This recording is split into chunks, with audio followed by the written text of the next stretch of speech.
Kali ini Kru Randuk berada dekat Lenggong Perak. Kita nak melihat sendiri macam mana pembuatan masakan tradisi Melayu ni, ikan pekasam dibuat daripada menjaring hinggalah menjadi packaging cantik macam ni. Sedap benda ni. Allah. Okay, ni jenah. Cabut abang.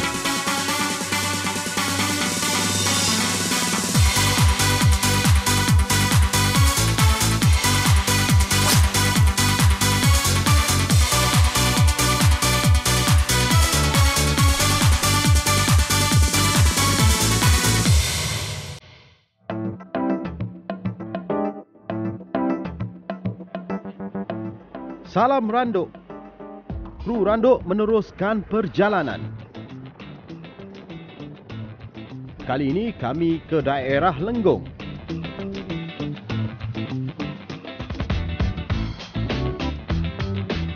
Baiklah, kalau sebut sahaja Lenggong, apa yang istimewanya di sini? Tak lain dan tak bukan ikan pekasam. Pelbagai jenis ikan pekasam yang berada di sini. Ikan talapia, lampam, tenggalan dan yang paling istimewa, ikan loma.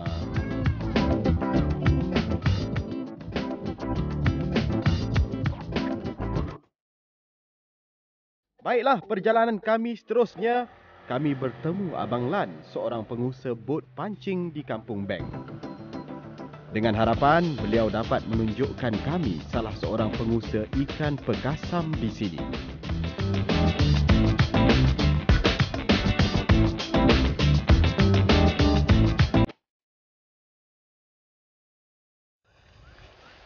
Inilah rumah Pak Talib dengan Makcik Jah yang buat pekasam tu. Oh, ni kita nak jumpa dia orang ni? Ya. Okey, jom. Assalamualaikum. Ada orang. Assalamualaikum, Pak Talib. Salam. Mak Jah. Ya. Mak Talib. Kami ni daripada Randuk. Ya. Israwani. Kami ni nak tahulah sikit sebanyak macam mana sebenarnya cara-cara buat pekasam, cara orang kampung ni. So harap-harap Pak Talib boleh tunjukkanlah macam mana. Ya, kebetulan pun saya dengan ni nak pergi turun Pasang pukat? Pasang jaring. Oh, nak gitu pasang buka ni? Boleh kami ikut? Boleh. Okey, jom. Kalau macam tu, jom kita ikut.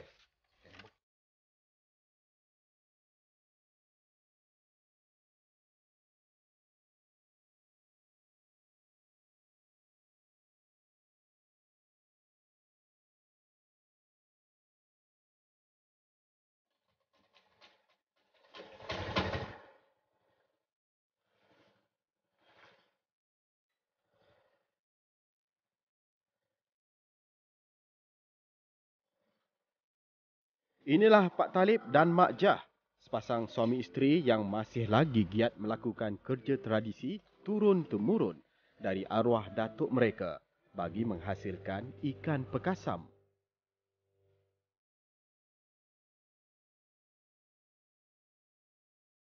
Ikut turun daripada arwah datuk saya, datuk perempuan saya. Mana resepi turun-temurun ni? Resepi turun daripada arwah datuk saya. Mana ni isteri saya ni dia cuba belajar buat kasam.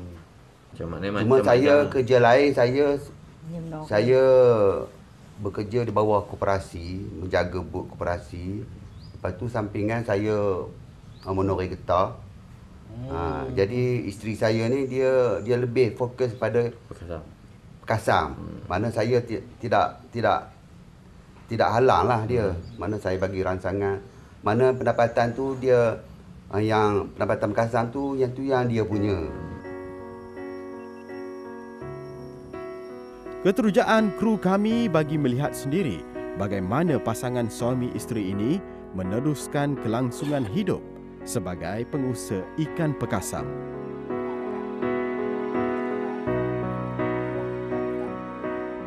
Inilah Pak Talib dan Mak Jah.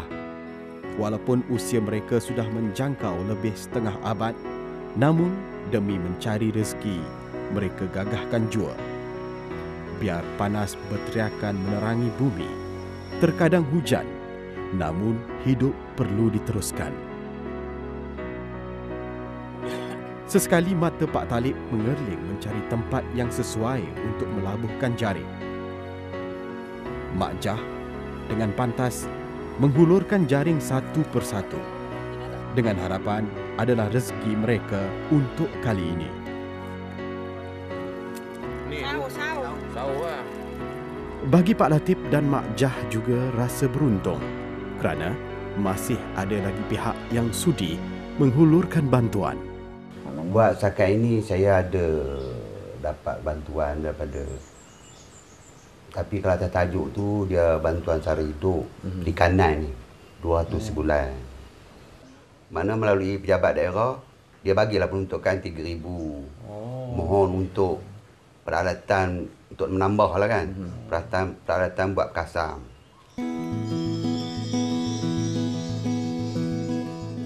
Usai sahaja menjaring, kami mudik ke tebing. Kata Pak Talib, jaring ini akan ditinggalkan semalaman.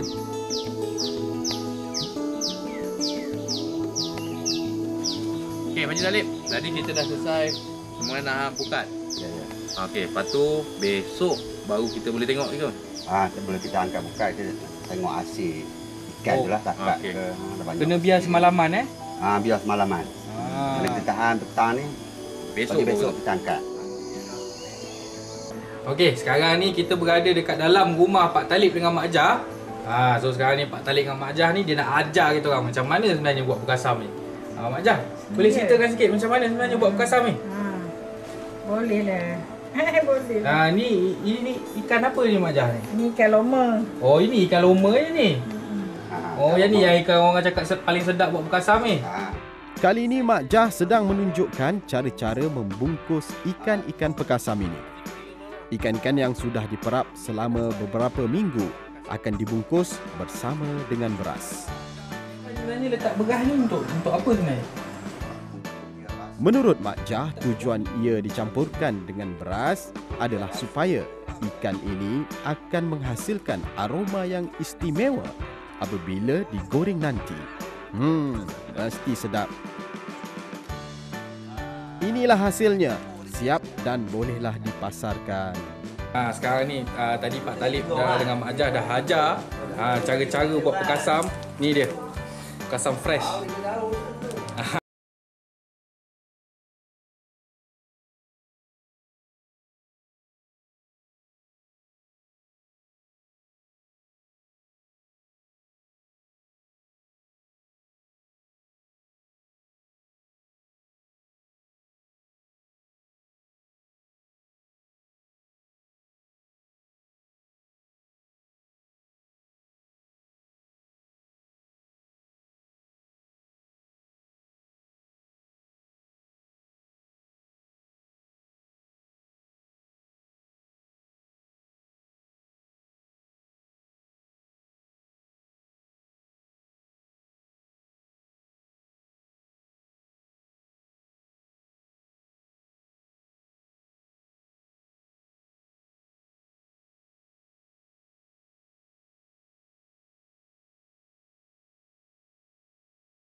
Inilah ikan loma. Masa aku narik ikan loma kat jaring ni. Tengok tu Eddie. Seronoknya dia. Eddie. Ikan loma lah, Cik. Ni saiz-saiz macam ni buat perkasam sedang elok.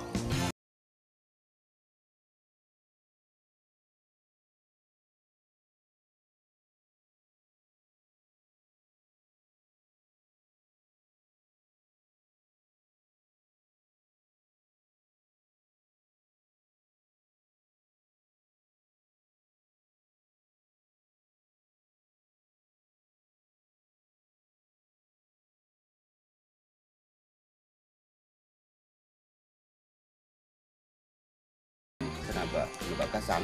Oh, sekarang ni kita nak siang lah. Ya. Okey.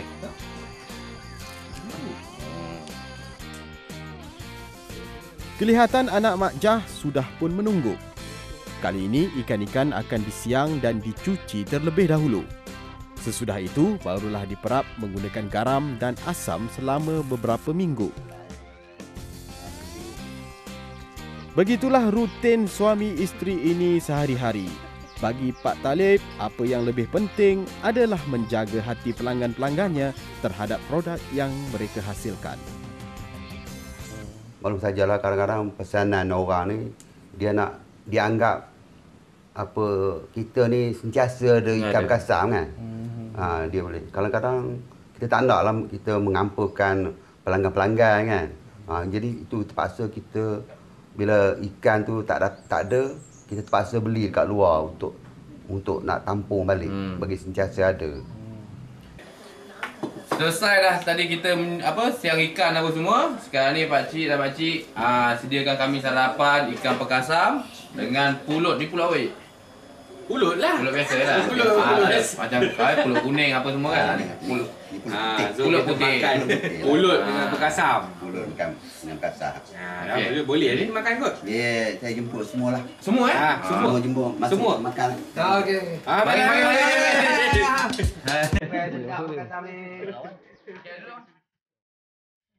Rasa ikan ni lu. Ikan ini. Ini apa? Kalau mah. Keenakan ikan pekasam Mak Jah memang tidak dapat dinafikan.